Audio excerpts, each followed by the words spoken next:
This is a true story. I've told this story to a few people over the years. This happened in the late 1980s when I was a 10-year-old boy.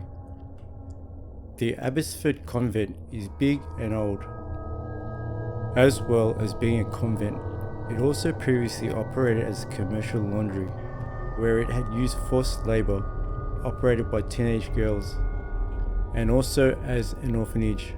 It had ceased to operate for this purpose in the 1970s. The Melbourne Women's Writers' Festival was holding a book lunch at Abbotsford Convent.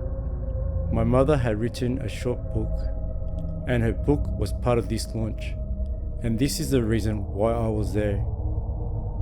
I had arrived with my mother in the late afternoon. The event was held in a large room on the ground floor. There were already other people there when we had arrived. There were tables with books, some drinks, and finger food.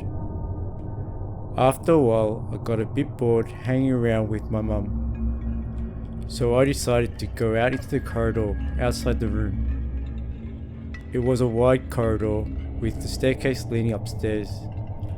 Apparently someone had brought their pet dogs with them. I saw this dog run downstairs in fright, and it ran right past me. I knew the dog was frightened because I could see the whites of its eyes, and its tail was between its legs. Even as a 10-year-old boy, that I thought it was strange that this dog was frightened. Because the dog had run down the stairs, my attention was drawn to the staircase. As I stood there in surprise and looked up the staircase, the footsteps were clearly old-fashioned leather shoes on the hardwood floor. I stood there for a few seconds looking, and a shadow appeared on the upstairs wall and moved to the left. However, there was nobody visible. Nobody had walked at the top of the stairs to have cast a shadow. Again, I thought this was odd, but I was curious. I continued to stand, looking up the staircase and calling out hello. I called out because I was a trusting kid and I was bored, and I wanted someone to interact with. No reply. Again, I heard footsteps upstairs. I called out, "Hello, is anyone there?" No reply. I cautiously walked up the stairs, which led to another wide corridor. I looked to the left to see if I could find the person who made the footsteps, but nobody was there. Immediately to the right and opposite the stairs, there was a small room which was well lit by the afternoon sun streaming through the window. It was the first room I saw, and I felt drawn to look into it. When I walked in, there was a stainless steel sink against the left wall, and the sink was full to the top with red blood. On the right side of the sink was a thin, flexible razor blade, the type used in old-fashioned razors. I could even read the label on the blade. It read, "Wilkinson sword. This is the type of razor I saw."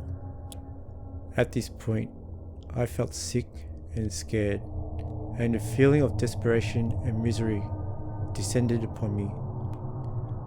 I had never seen so much blood, and I thought that someone was injured. I ran downstairs and found my mum.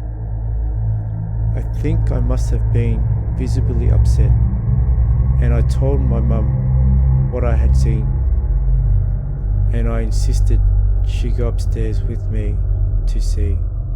So my mum went upstairs with me. We went to the room but found that there was no blood in the sink and there was no razor blade on the side.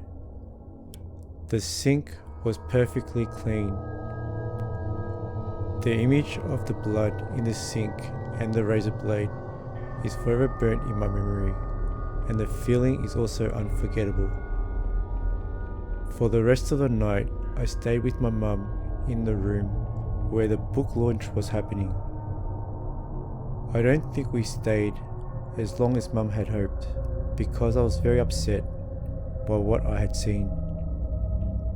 That was my first encounter. My second experience happened in the late 1980s. I was 10 years old. My parents wanted to attend the Women's Writers' Festival held at Abbotsford Convent. The event was held over a few days. My first experience happened on the opening night of the festival, but the experience I'm about to share happened a few days later on the weekend. This time, my mum was already at the convent, so an artist, also publisher friend of my parents, Pete, came to our house to pick up my dad and I to drive us to the convent. It was a pleasant sunny day. Fairly soon after arriving, we found my mum and we got some hot drinks which were provided free. I think Pete and my dad hadn't been to the convent before, so we were all walking together around inside the building, sipping on our drinks. We had gone upstairs via one lot of stairs, walking along the corridor, and had gone down the stairs at the other end of the corridor and were making our way back to the main entrance. We approached a doorway to go outside. Pete was walking a little ahead of me, and my mum and dad were walking behind. Pete was about 3 meters away from the doorway and about to walk through when the big wooden door slammed with tremendous force, almost in his face. There was a feeling of energy coming towards us. Pete had taken a sip of his coffee just before this, and suddenly he started choking on his coffee. He was really choking badly. I was holding my cup of tea in my right hand in front of me, and my hand was slapped upwards, and I tipped my tea all over my shirt. To summarize, an energy which had slammed the door had then gone for Pete and choked him, and then slapped my cup of tea all over me. My mother and father was witnessing this, but the energy didn't go for them. This is one of those instances where you had to have been there to know that the series of events was completely connected. It was very obvious to all of us that the same energy that slammed the door was the cause of the choking and slapping my hand so as to cause it to spill all over my shirt. Immediately afterwards, one of my parents asked, "Pete, are you okay?" Pete was struggling for air and his eyes were watering. Then he replied, "Yes." I jumped in and said, "Something slapped my hand. I didn't do it myself." One of my parents replied, "Yes, I saw it happen." Then one of us opened the door and went outside. My father has never been able to detect spirits, but even he finds this experience weird and unexplainable. My mother feels that this was a female poltergeist. I concur with my mother. I'm not entirely sure what Pete thought, but I think it was something like, "What the fuck was that?" This experience was unsettling, and I didn't want to go back to Abbotsford Convent again after this. I didn't find it as unsettling as my first experience because I was with people I knew, but it was and is extremely disconcerting and unsettling to have experienced an unseen entity slamming a door and physically interfering with my body and our friend. As an adult, I have been back to Abbotsford Convent. In the 1980s, it retained its original fittings and painting. It just looked like an ex-convent.